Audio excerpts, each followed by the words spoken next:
কাঁকড়ার বড় পাগুলোকে একটুখানি করে থেতলে দেবো যাতে ঝোলটা ভালো করে ঢুকে যায়। কাঁকড়া এবং মাছ দুটোই কিন্তু আমার ভাজাভাজি হয়ে গেছে। এবার কিন্তু কাঁকড়ার জন্য মশলা কষিয়ে নেব। যে তেলে কাঁকড়াটা ভাজলাম ওই তেলের মধ্যে আর একটু তেল দিয়ে আলুগুলোকে ভেজে নেব। প্রথমে গরম তেলে ফোড়নে দিয়ে দেবো তেজপাতা এবং শুকনো লঙ্কা। একটুখানি ভেজে দিয়ে দেবো পেঁয়াজ কুচি এবং রসুন কুচি।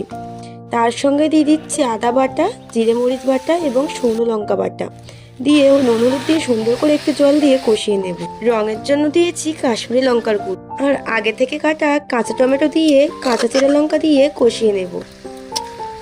ভালো করে কষে গেলে দিয়ে দেবো ভেজে রাখা কাঁকড়া এবং ভেজে রাখা আলুগুলো দিয়ে কাঁকড়া এবং আলুর সঙ্গে মশলাগুলোকে খুব সুন্দর করে মিশিয়ে নেব এবং তারপরে দিয়ে দেবো পরিমাণ মতো জল। ভালো করে ফুটে গেলে লাস্টে দিয়ে দেবো গরম মশলা দিয়ে নামিয়ে নিলেই কিন্তু রেডি হয়ে যাচ্ছে আমাদের কাঁকড়ার ঝাল। আমার এবং বাড়ির সবার তো খেতে খুব ভালো লাগে।